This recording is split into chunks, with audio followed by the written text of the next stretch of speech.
Alex, thank you so much. I greatly appreciate you letting me harass you and steal No, some of you your didn't time. harass me. Right? Thank you for having me. I'm excited. No, I love it. We've got the backdrop of NASCAR Hall of Fame Yep. right behind us here in Charlotte, and obviously that's near and dear to your heart. It is. Can't believe that I'm saying that, but it is. From a perspective, though, your name, Alex Weaver, which is crazy. I've got a son. His name is Alex. I know, we have a good last name. Yes, that's right. We definitely do. Oh, and is he Alexander? No, he's just Alex. Oh, we I just like went it. straight with Alex because I go by Richmond, but my first name is Robert. Okay. So it's Robert Richmond Weaver. Okay, and like it. Yeah, and which is even crazier is that my birth name was Robert Richmond Richardson III. Oh, wow. Yeah, crazy. We liked the R's. Right? Exactly. But going by my middle name my whole life, and everybody, a lot of people knows me by Richie as well. And so when my wife and I, when we were having kids, it was like, all right, our kids are going to be named their first name, so there's no confusion, and it's just going to be nice, simple. They don't have to worry about Richmond, is it Rich, is it Richie, or Rob, is it Bob, whatever. So Alex is his first name. Okay. Now for you then. I am Jordan Alexis Weaver. Okay. So I don't know if my mom was thinking, she knew that she liked the name Alexis. I think her and my dad both collaborated on Jordan, but my initials are Jaw. So I got that throughout my whole entire life, like the like the theme song of Jaw was my whole life. But then I go by Alex, which is a nickname of my middle name. So the confusion, like classes and professors and teachers, it's always like Jordan Weaver, and you get to a point where you're like, call me Alex, and then they're like, well, where's the Alex? Alexis is my middle name, but I go by Alex, and it's like, what? Just call me Jordan. I know. And now I just go by everything. So now I just go by Weave or Weaver, and that's the easiest way to do it. I was going to ask you if you had people call you Weave, because that's all that they call me. That happens with me too. If somebody calls me Alex or Jordan or Alexis, I'm like, oh man, I'm in trouble. This means this is not good. This is something serious, right? This is not good. Well, and it's funny too, because now my kids, it's the same thing. Yep. They're called Weave or Weaver. They'll learn to love it. Yeah, it's crazy how that works. But with you, how many times have you been in a situation where you're confused for a boy? I can't tell Especially in your role right now. Yeah, and with emails NASCAR. and phone calls are the worst. You'll get, the people that pick up and it's like, hi, I'm Alex, I'm just returning your phone call. And they're like, you're Alex? And it's like, yes, actually, I am. That's a non-gender specific name. That's right. But I'm a girl, Alex. So, yeah, I like it now. When I was younger and it was like, oh, you're Alex and you're a girl, it was like, man, this is not the nicest name. Thanks, Mom. But now I really like that it's Did you have a tough time with that? A little bit in the beginning, but I think it helped me being in sports and being in a different type of world, and tends to be a male-dominated world. I always was kind of one of the boys, so I liked it anyways. But were you a tomboy? Always, growing up. You look at me now sometimes, and I think people are always like, oh man, she can't throw a football or can't kick a soccer ball or whatever, but I played soccer my whole entire life. I could throw a spiral football at the age of 4 or 5. It was just something. Just came natural to you. Just came natural. My dad, that was one of his rules, is that whatever kid I have, she's going to throw a spiral football. He played football back in college. So that was, the backyard was my playground, and mud and dirt. And my mom, I think, was a little worried. But you have siblings? I don't. Only child. Only child? It was just me and my mom basically growing up my whole entire life. And she is super into sports as well, and was very okay with me exploring whatever I wanted to explore, whether it was playing with Barbie dolls or trucks in the backyard. It was, you just do whatever you want to do. And lucky for my mom and my dad, I went the sports route. The sports route, that's right. Yeah. It's probably less expensive route. Well, I don't know. Nowadays, the sports soccer can be very uniforms expensive. and I did cheerleading and dance as well. So everything that my poor parents had to buy for me is, the $20 ribbons that go in your hair. And, oh, man, I look back and I'm like, I'm so sorry. So sorry. But yeah, but it shaped you, though, right? It did. Sports. It did. So, do you remember life at all without having sports? I've thought about this a lot. And people always ask me, like, if you weren't involved in NASCAR or sports, what would you be doing? My original goal when I was younger was I wanted to go into medicine. I loved kids, and I thought that pediatrics, whether it was surgery or whether it was being a pediatrician or anesthesiologist, whatever it may be, that I was going to work with kids in a medicine kind of format. And that was my goal for a while growing up. I was really good at sciences, loved anatomy, and I was like, this is what I'm supposed to do. And I actually got to Clemson and sat in my first biology class and my first organic chem class, and it was like, no, we're gonna no, thank you. I was like, if I'm falling asleep and can barely stand to read my own notes now, when I'm 40 years old and just basically entering my MD and whatever. Is that was your freshman practice, year? My freshman year. Mm-hmm. Yeah, that's tough enough. Just transitioning your freshman year. Yeah, my senior year of high school, we actually at my high school had a broadcasting program, and I don't know what it was about my senior year, but it just looked like the fun thing to do, run around with a microphone and interview, and there was always people that would come out to games and do post-game interviews with coaches and with the players on the team. I mean, just a really basic shoot with a phone or a camera or whatever you can get and hold like a stick mic. And I had to be at every single game anyways because I cheered. So I'd just walk up to them and interview them afterwards, and then that would run, throughout the week on the morning announcements and afternoon announcements on the TV. So that was kind of how I got started. And I went to Clemson, actually entered into the communications program. It was one of the most competitive programs there, and I remember being like, all right, we'll start in communications because it's really hard to get into originally, and then I'll have kind of the biology background, and then if I want to switch into some type of biology program or sciences program, I'll make the switch later on in my college career, but I'm going to take both of those classes to get a feel of what I like better, and needless to say, I went the communications route. And when you mean competitive, describe that in terms of getting into the communications department. Yeah, so a lot of people, even now, they'll ask me like, oh, what did you study in college, broadcasting? And I'm like, no, I actually studied communications with, I had a sports background, but Clemson doesn't have a broadcasting or a journalism program. So the only way that you can kind of venture into that world and get some sort of that background while you're there for 4 or 5 or 6 or however many years it takes you is to major in communications. They now have a sports comm program, which I hear is incredible. But back in my day, I'm saying that at 26. back in your day, right? Oh, ancient times. The sports comm program wasn't available either. So communications was really the only route that you can go. And at the time, it was on the rise of Clemson football.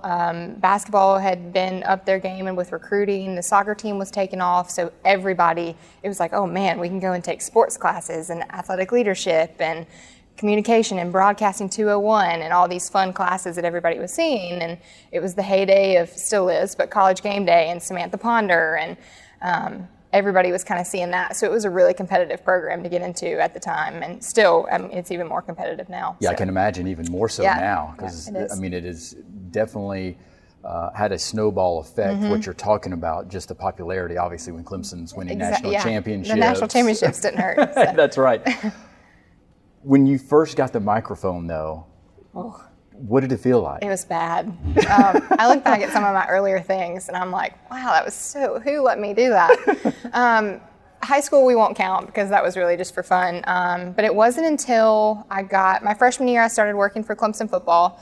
My first ever boss was Coach Morris at the time. I was watching offensive film. I was just a recruiting assistant working football camps.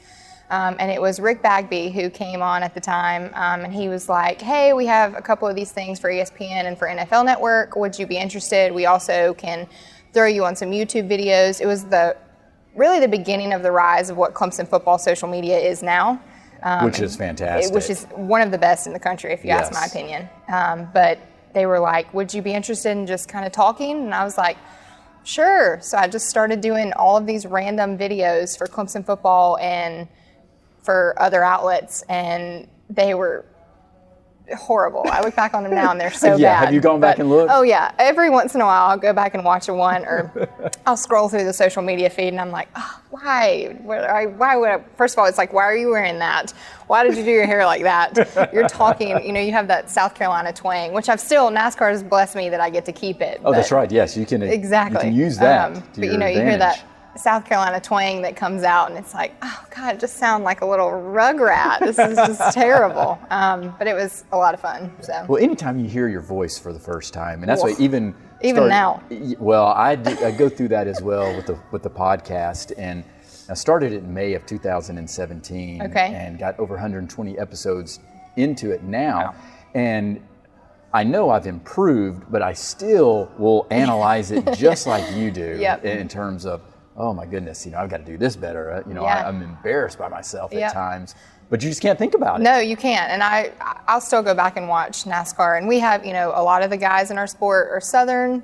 and they have Southern names, and we have tracks that are in the South, and they have Southern traditions. And so you'll say these words. A really bad one for me was in Bristol, Tennessee.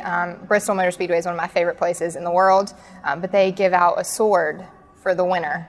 And every interview I did the weekend of Bristol, my sword was so country. I was like, we can never say that word in an interview. Took you 5 seconds to say the word, right? Yeah, it was like sword. But yeah, that was an awakening for sure. Why is Bristol your favorite? So I grew up in the Charlotte area.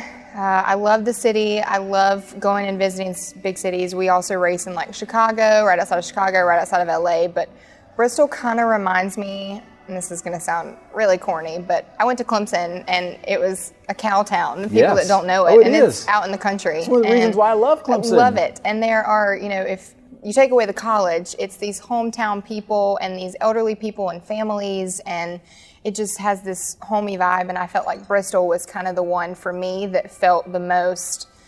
Hotels didn't really matter, and you're just out in the country, and you pass by the cows when you're going to the speedway, and it's iconic because it's this huge, bowl or arena. It's the only one that kind of gives you like this stadium atmosphere to me. So you literally feel like, and I know Virginia Tech played there in Tennessee, 2 or 3 years ago, but feel like even when you feel, and it's so loud with the race cars and with the sounds and everything, but you feel like you're in a football arena, but there just happens to be race cars going around the track. It's incredible. So people need to go to Bristol. Yeah, I've still never been. That's on my list. Yeah, and I was much more into NASCAR years ago. I just haven't in the past. Yeah. Always been a big Jimmy Johnson fan. Me too. Yeah, but I go back to even early NASCAR days for me back in the 80s. Yeah. We're talking, obviously, Richard Petty and Dale Bill Jarrett and Bill Elliott, Awesome Bill from Dawsonville. That's right. All of that. That's right. Yeah. So,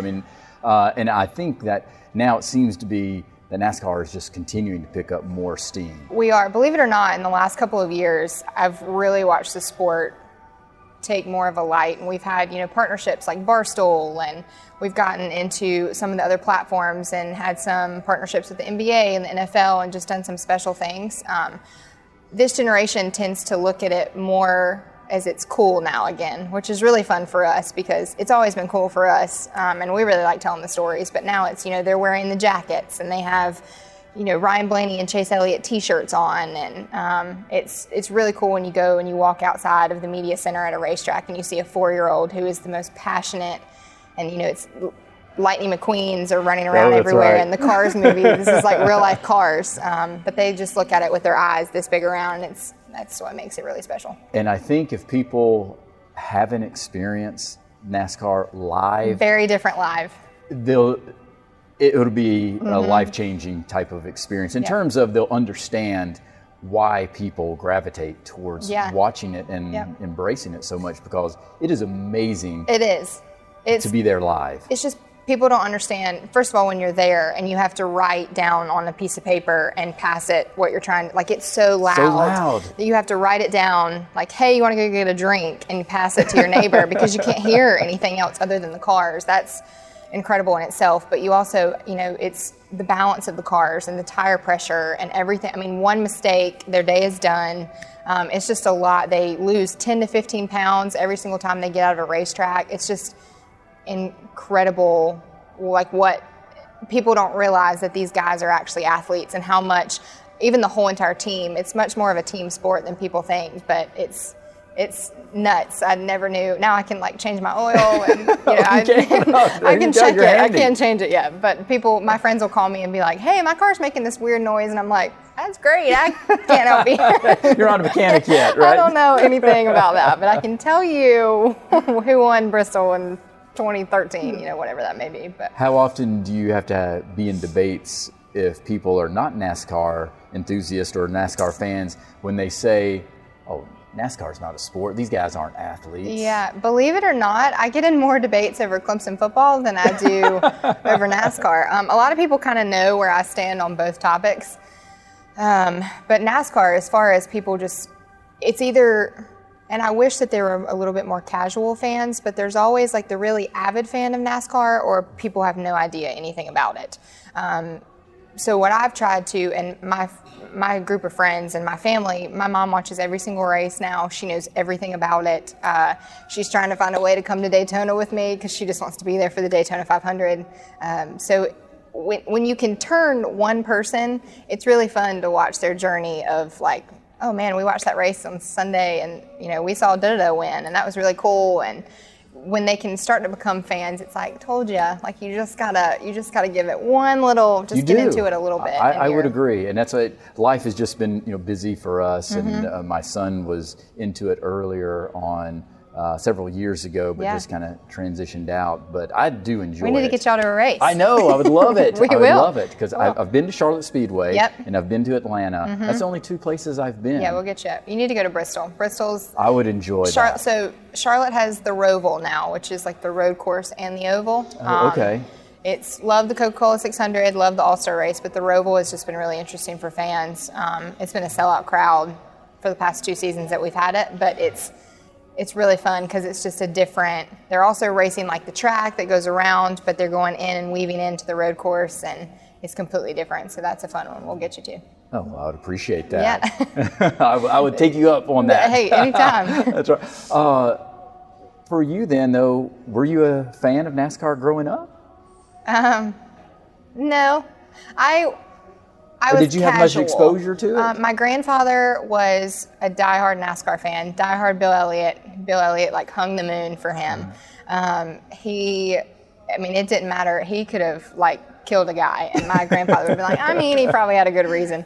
But he loved Bill Elliott and loved watching the NASCAR races. So Sundays were kind of, he wasn't going to go anywhere else, but you could come to his house and stay with him and hang out with him and watch the NASCAR races. So I knew enough to where I could talk to him and watch and not be like, oh my God, this is so boring. But I liked Jimmy and I liked Bill, and you watch the King and you sit around and you know enough. And then growing up around the Charlotte area, it's everywhere here. So I knew enough to where I could talk it, just not be an expert on it. But that has changed in the last couple of years. Yes, now it has, obviously. Eat, sleep, and breathe racing. You're immersed in it now. All the time, yeah.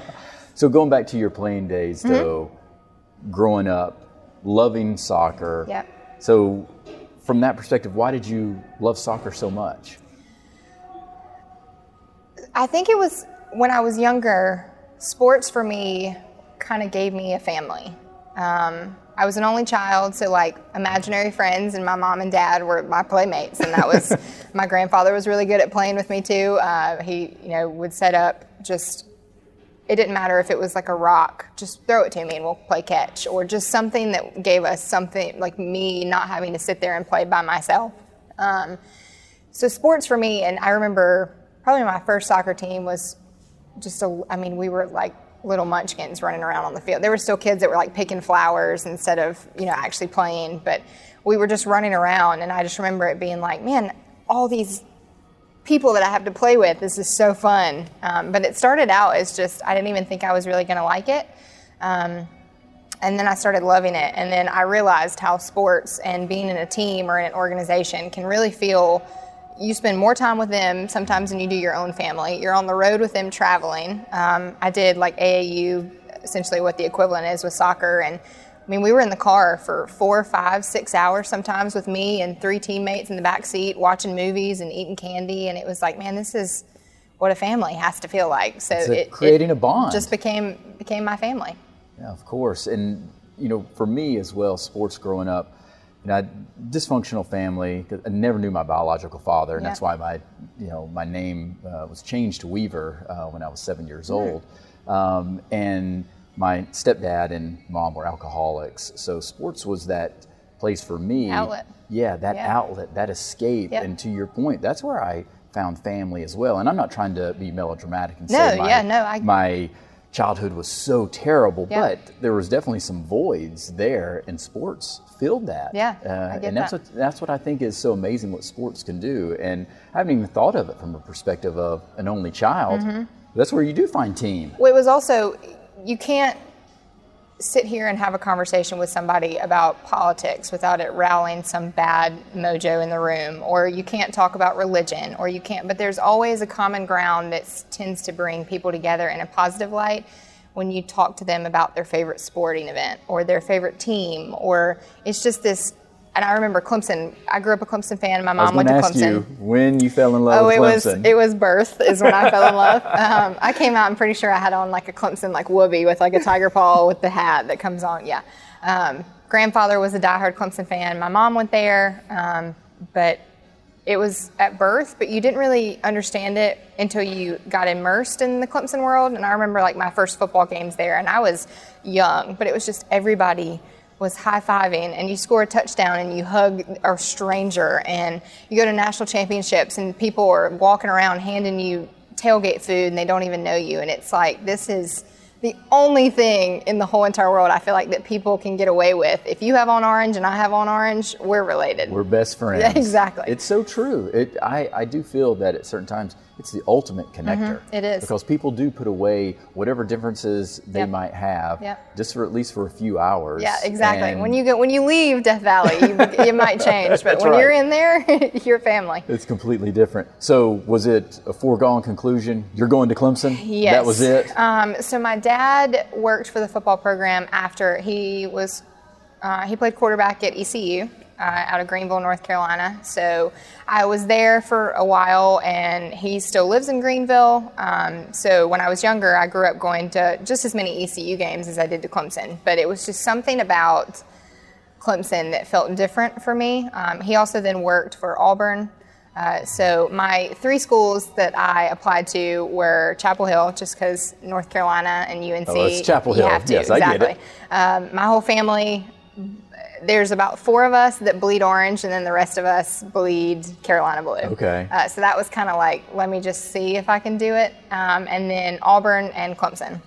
So the Chapel Hill acceptance letter came first, and it was like, all right, cool. And then the Auburn one came second, and the Clemson one came last. But when the Clemson one came, it was, where do we send the check? So you were excited when you got that one. It was, Mom and I crying at the mailbox. It was a done deal. I knew if that was the golden ticket, we were going. Well, obviously you were very academically astute to be able to get into all of those schools. Thanks to my mother. I couldn't get into Clemson now. That's my problem. I don't know if I could get into Clemson now. It has become, and I think, again, we have sports to help us with this too, because there are kids in California that know who Clemson and that Paul is, but it is the academics there and the programs and the classes that students are talking about taking now. It's like, oh man, that was not back then when we did that. Not even close. And it's changed. I hope it keeps growing. I'm all for it. Well, and I think it will, just because of the popularity and just the stuff that they're doing on campus is amazing. So you walk around. I went back for the Texas A&M game this past season, and you just ride through campus, and you're like, that building was not there. That building was not there. That road was not there. So it doesn't even look like the same place anymore. So how did you get involved then in terms of working with the football program, other than, I know, through communications, but what was that process like? A weird process. So my mom cheered at Clemson. He was actually the assistant sports information director, Tim Beret. Oh, I know Tim very well. Yeah, yes. I think everybody knows Tim. But he and my mom just knew each other through working cheerleading, and him being the assistant, and they, kind of had this friendship bond there. And she hadn't talked to him in years. And so I just happened to reach out when I found out that I got into Clemson, and I was like, you may not know me, but my mom is Christy Parker, now Christy Weaver. And I was like, she, spoke highly of you when she was in college, and now I'm coming to Clemson, and I would really love any opportunities that you may have. And it was my first week on campus. He told me to come in and let's have a chat, and he kind of just got my background, and 2 weeks later I was walking into the football office. West End Zone at the time. West End Zone, yes, fantastic. So no, I walked in and I was like, you kind of do like the, wow, this is so cool that I'm here. And then it becomes like a second home. Don't tell my mom, but I think I was there more than I was in class. Oh, I bet you probably were, because I know you were working a lot. Yeah, they don't mind working some of the student interns. Whenever you want to come, hang out at practice and do whatever. And I was like, oh, that is my ticket out of class. That's right. That's a good thing. You mentioned watching film. Mm-hmm. So give me the scoop. You were actually watching film, helping out as a recruiting analyst or whatever Yeah. you were doing? So it kind of started when we would work camps, when high schoolers would come into Clemson at the time, and they would have a weekend-long camp. I remember seeing Deshaun came to camp. I remember seeing Trevor Lawrence come to camp. Gage Cervenka was at camp, and Cleveland Furl, and you just have all these guys that you see that are, at the time, to you, they're like, oh, little high school babies, and then you get to follow them. So the way that I got to do that and the way that I got to keep a close bond was either working with offensive coordinator Chad Morris at the time, or I worked with Coach Venables a lot, but you would just kind of sit with them and just look at these guys, or you would go to camp and you would kind of be in charge of the offensive unit or the defensive unit, and you would be able to see these players and you would know their highlight reel, the huddle.com link that they send out. That was the way that you could kind of like, if you had this relationship and you kind of created this bond with a recruit, you just kind of followed them and their growth throughout high school and then to college. So I would just watch highlights. Cleland is like my little brother because I have watched that kid, God bless him, since about 10th grade. I can tell him his best plays and what side he jumps off of faster. But it was just a nice way to kind of know these players and work with them. And you could help their development and help coach by watching at camps and through recruiting and sending out letters. And there were a time where only, us and the assistants could recruit and talk to these guys during the recruiting process. And there were other times where the coaches could come in. So you kind of had to be the liaison between Clemson and the recruits. Yeah. So I would just sit there for hours and watch film and watch a lot of film. Stalk all these high schoolers. Could you tell immediately some guys, yeah, that's going to be a star? Yeah. Trevor was a big one for us. I just remember him walking into camp. He was a sophomore or junior at the time in high school, and he still had the flow. We still had the Trevor Lawrence flow, and he just walks up and like throws a couple balls out in the back, and it's like, that's different. That kid is going to be something. And luckily, he was a Clemson something. That's right. But yeah, you can just. It's that factor that they have, and you can always tell who's going to fit. Clemson, and I tell people this all the time, and they don't believe me unless they're a Clemson fan, but it's a different program. It's just Coach Swinney has different life goals and different expectations and different values, I feel like, than some other programs in the country. And you can just tell when a guy had that fit that he was going to fit really well in a Clemson. So explain that a little bit more, because I believe it, yeah, but a lot of people don't understand it. A lot of people don't get it. A lot of my life lessons, believe it or not, either came from my mother or for Coach Swinney. It was just, you have the bloom where you're planted, and if you do the uncommon things in a common way, or the common things in an uncommon way, you command the attention of the world. It's just all these sayings that he used to say. At the time you're listening and you're like, all right, Coach, this is, we've heard this enough. Yeah, we've just sat through a 2-hour practice, like, let us go home, I have homework. But now as I've gotten older, it's like, man, Coach Swinney used to tell us that. But it's just this, he expects you not only to be a great, for me, student worker, or for the guys on the team, a great football player, but you have to be a great person. Like, he wants you to go to class and wake up and take care of your responsibilities and know your family and take care of your family and take care of your relationships and foster those. But at the same time, you show up and you committed to a team, so you're going to follow through with that commitment as well. It was probably the program that I learned the most about myself, just because you really start to become you can feel yourself like transforming into a different kind of human just by being around that program, a good human. What did you learn about yourself? I learned how to treat people. I learned like what I needed to bring to the table to where I was going to have a healthy relationship, whether it be with God or whether it be with, my parents, or whether it be with friends or relationships, whatever it may be. I also learned that, and it's helped me a lot now with my job, that you're not going to get anywhere unless you bust your butt. Like, it's just not going to happen. You got to put in the time. Exactly. You can show up and do what's expected of you and, the 2-hour practice and check that box, but you can also stay after practice and throw those extra balls around in, the indoor facility, and you're going to be better than the guy who just spent 2 hours at practice. So for me, and in my sense of work now, it's not just writing down the names of the drivers, it's writing down their stats and how they perform at certain tracks. And you spend hours and hours and hours of doing your homework. it pays off a lot more than just the people that know their names. What does your prep look like right now for your So we job? have Daytona coming up. The off season is a lovely time for us. It's about 5 weeks of nothing.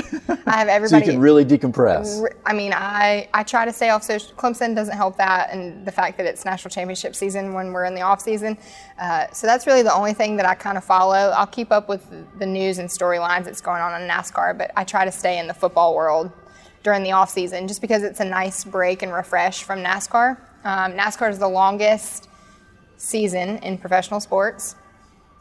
So it is 283 days, and that's not including all of the before and after the season.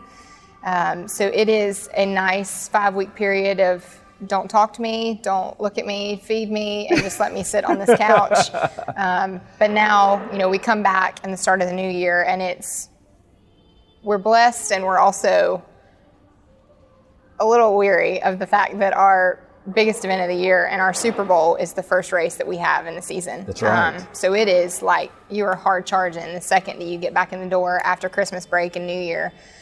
So we now are just making sure some drivers made some switches during the off season, different teams, different crew chiefs. They may have some different organizations or sponsors going on in their world, so you have to keep up with that.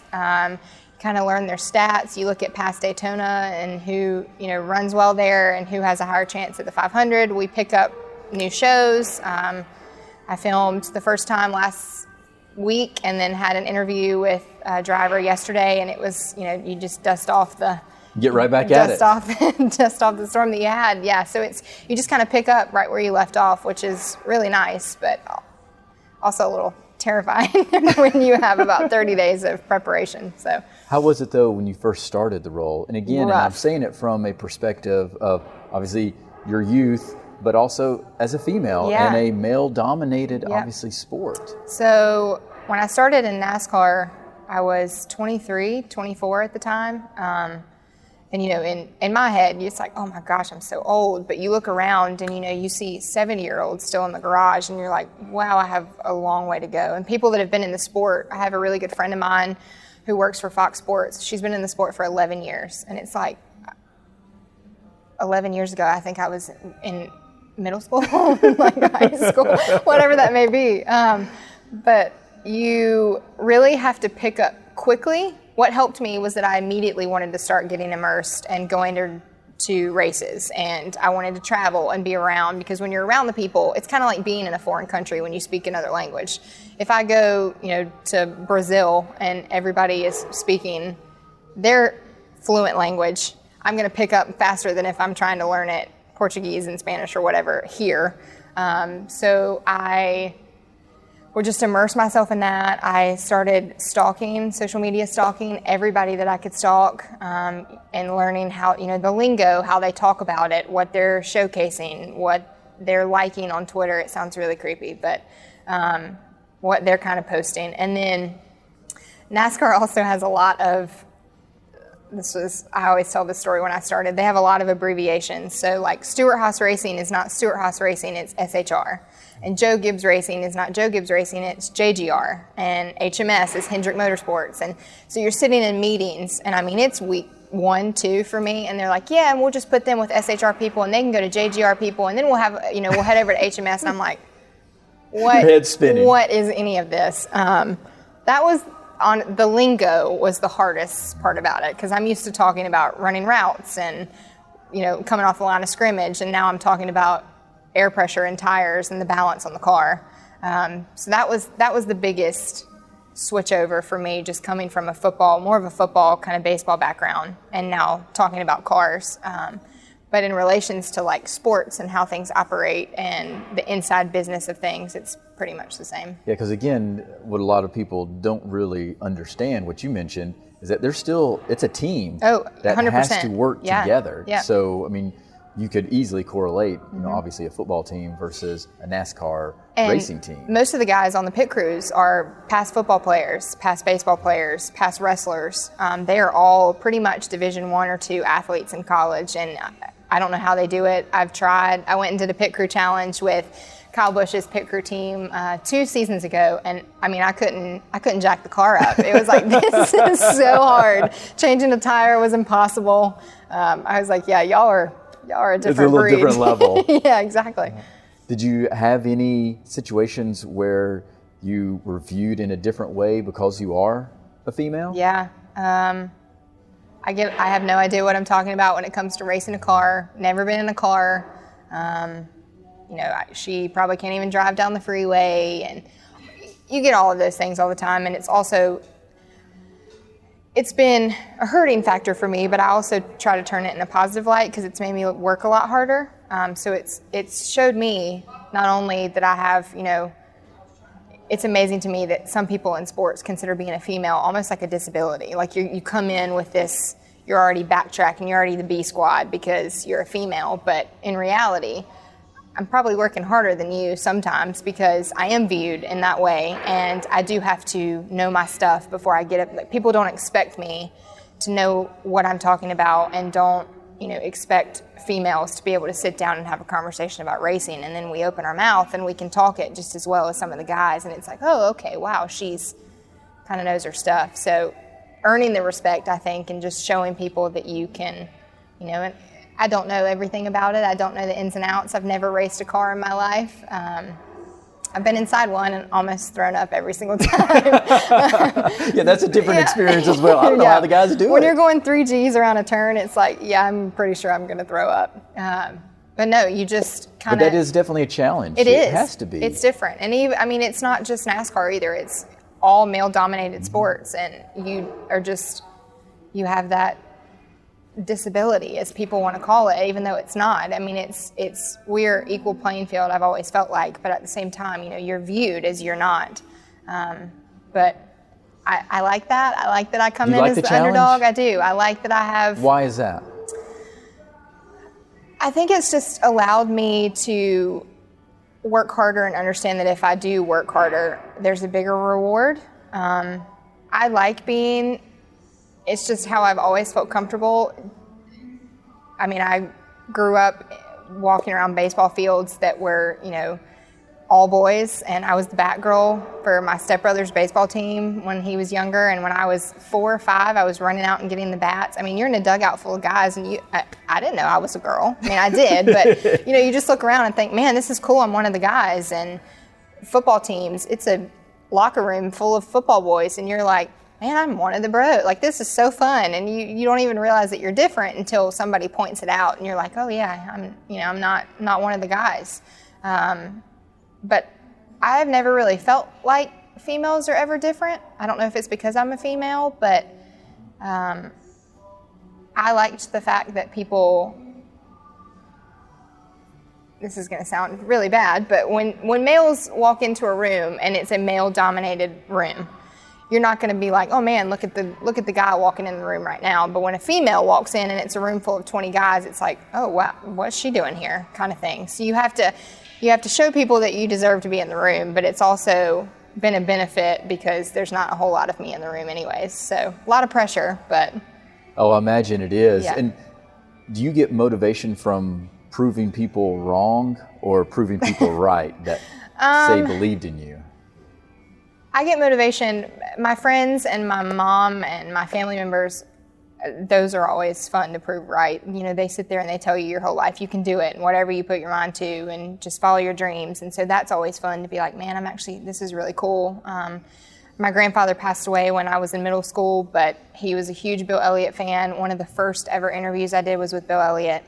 That had to be special. So cool. It was at Atlanta Motor Speedway, and I just remember being in the room and looking around and being like, my grandfather up there is ecstatic. So that was ear-to-ear smile. Yeah, a really cool moment. But it's also like proving people wrong. And I'll share a story too. You get the looks of when you start talking about, we have this substance that's a compound that they put on the track that makes it stickier in some areas so that the tires can have a better grip. It's called PJ1, sticky stuff, whatever you want to call it. But I asked a driver one time, I'll keep him nameless, I asked a driver about what areas of the track they were putting down the PJ1 compound and how was that going to affect the race and the weather.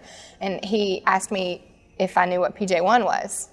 And I remember being like, yeah, I actually did my homework. Do you know what PJ1 is? That's what you have to fire back. But it was like, yeah, I do. And he's like, and I don't think he meant it rude, but it was just like, do you know, like, do I need to, it was almost like mansplaining, they sometimes call it. But that's always fun when you get to have those moments like, yeah, I actually do know what that is. Answer my question. Yes, exactly. You can say, I have been around the block at least enough. I understand. That's why I'm asking you this question. Have I physically driven on it? No, I have not. But do I know what it is? Yes. So well, and it's interesting because that's the same thing that happens, I think, and I'm not trying to make the analogies the way they are, but to that point where just because you haven't fully experienced something doesn't mean you don't have some type of understanding. Right. And the way I look at it is the same way. There's several very successful NBA coaches. They never played college basketball. You're right. You know, and obviously never played in the pros, and they've been very successful. Yeah. So just because you haven't experienced on their level doesn't mean you can't have some type of understanding. And I've always been one that has always felt that, well, if I don't, why don't you help me? You know, rather than put me down. Yeah, exactly. Why don't you help me? You tell me. Yeah. And, you know, so have there been any mentors that have tried to help you in not obviously just learning NASCAR, but just sports journalism and broadcasting and sports reporting? Yeah, so probably the one in college, other than I had Rick Bagby, who was helping me along the whole entire time, and he was such a great resource, as well as Tim Beret, to just go and be like, I need facts for pro day, I need you to give me something, just tell me. But I interned with ESPN. I was a student intern for 3 years of my 4 at Clemson, and I had an executive producer there, and then I also got to work a couple times when she would come to game day with Samantha Ponder.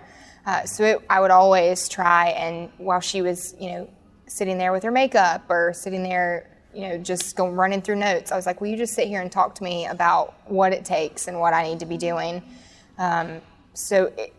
I had a lot of mentors, I feel like, because whenever you get the opportunity to get a female around that's in the world that you want to do, you just, even if it's for 20 minutes and they can just sit down and tell you something that you need to know or that can help you and help further your career, that's always a big one. So I talked to a lot of them. And then as far as the NASCAR side, Caitlin Vincey, who I was mentioning earlier, is my one of my really best friends. We've become very close over the last couple of years, but she works for Fox Sports. Been in the sport for 11 years. So when I came into NASCAR, I didn't really have a female around me necessarily in the NASCAR.com and the digital platforms for me. So I had to kind of look on the whole sport as a whole.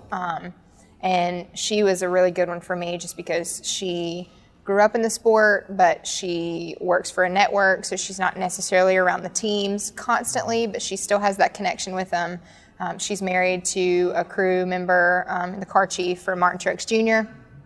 So she was able to teach me, if I had a question, I would call her and be like, I don't know what this means. Can you explain? Or, if I go to a track and I'm interviewing this driver, what's his personality like?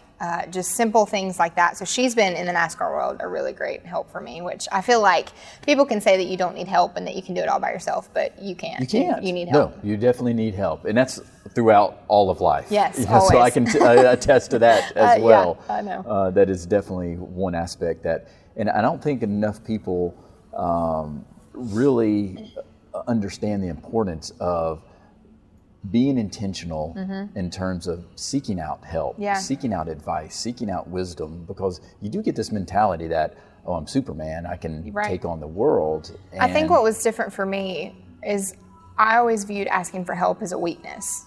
So it was, if I have to ask for help, that means I couldn't do it by myself. And I've now, as I've gotten older, realized that asking for help means sometimes I don't have time to do it all by myself, or I don't know enough and I need more knowledge before I can speak on that topic.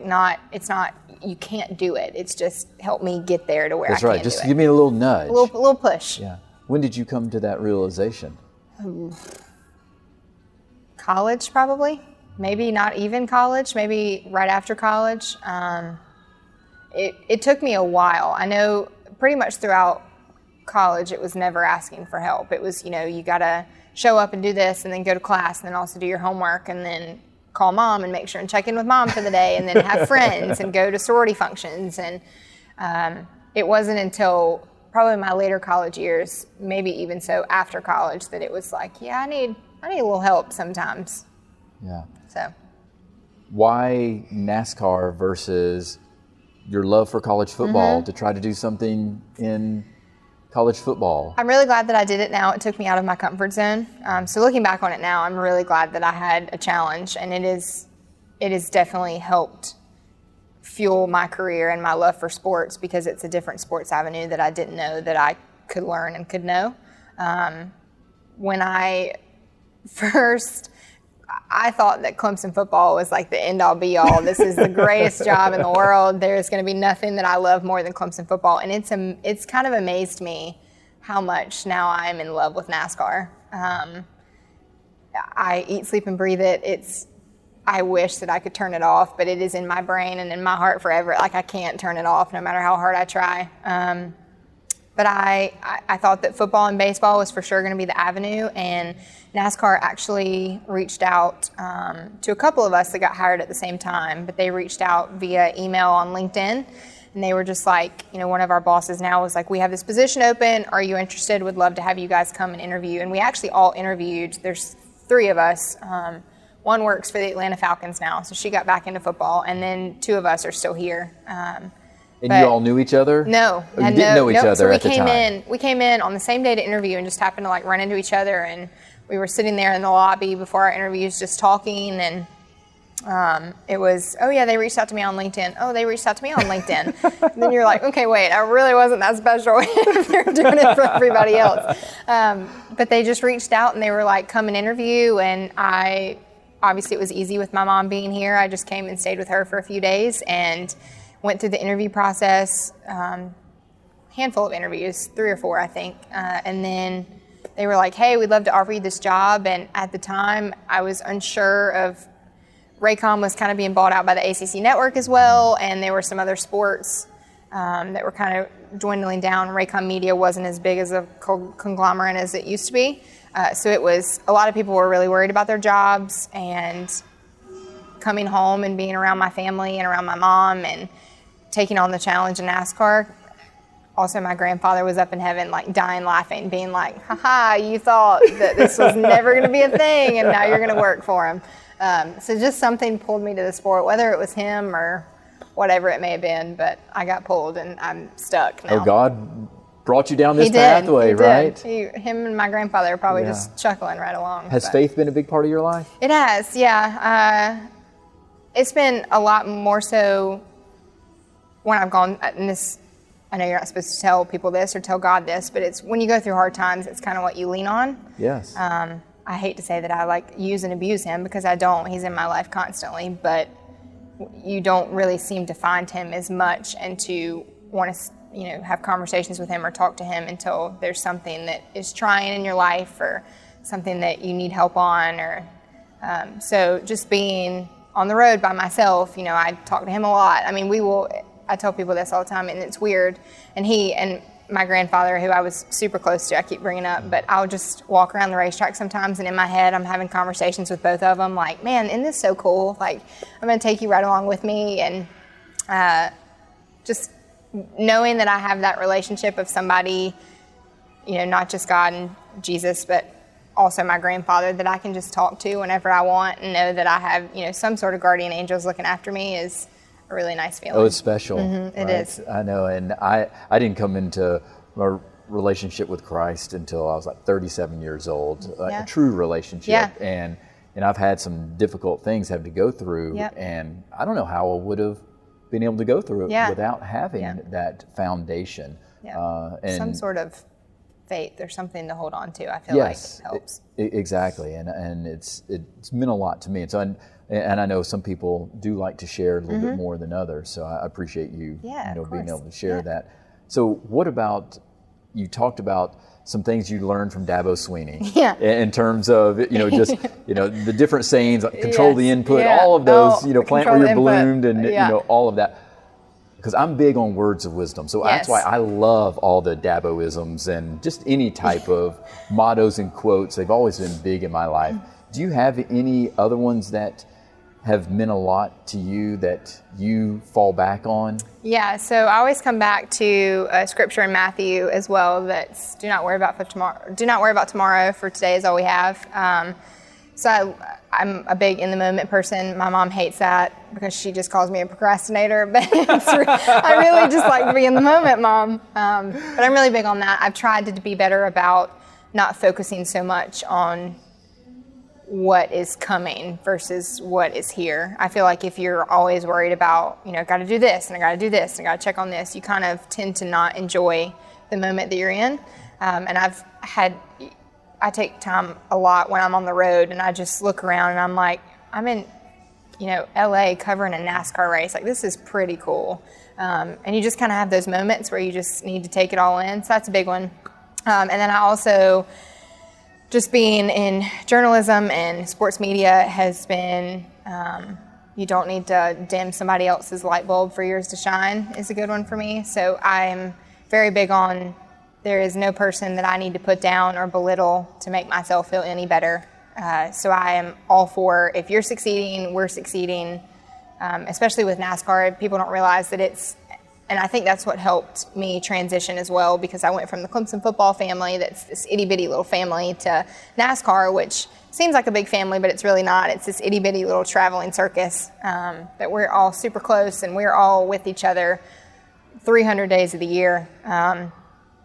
So you learn these people like your family, but you also can tend to argue and disagree with these people like your family because you're around them so much. That happens. Yeah, exactly. But there is nobody that I need to, you're not wrong, but your opinion differs than mine, or we may view this in a different light, but I still value what you bring to the table and your drive and your work ethic.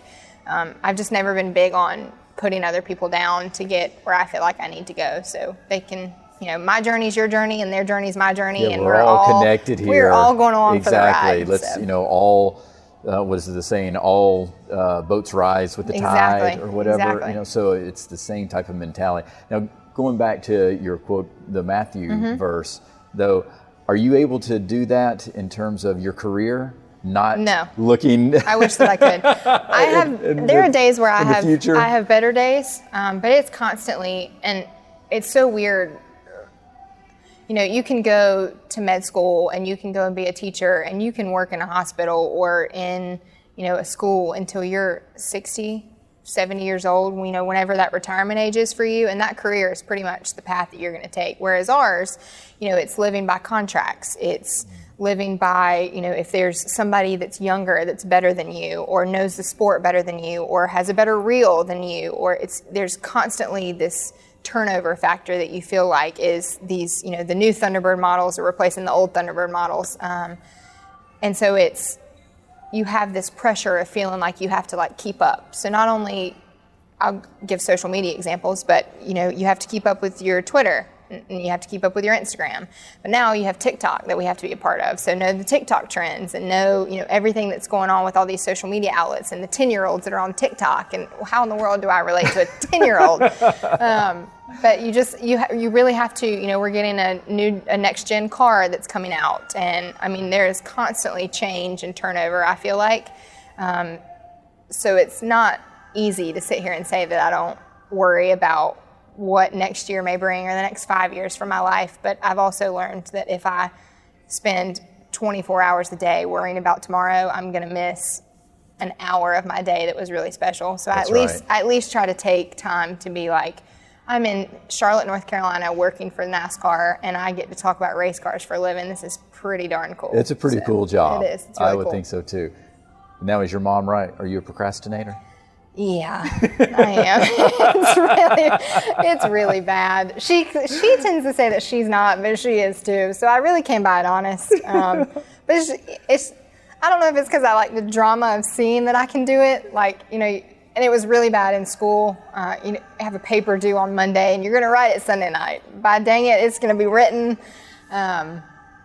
Whereas if I would have written it Thursday, the week before, I could have done everything all weekend long and not had to worry Sunday about my paper. But no, that was not me. I fall into the same trap. I do the same thing. And then my daughter is one of the kings or queens of procrastinating. Yeah. She's about to be 16. And so it's hard for me to say anything to her. College is coming. I'm like, college is coming. That was me. I was the guy that would procrastinate. Me too. So, well, you didn't procrastinate with me having the opportunity of having you on the podcast. So thank you so much. Thank you. I greatly appreciate it, Alex. This was fun.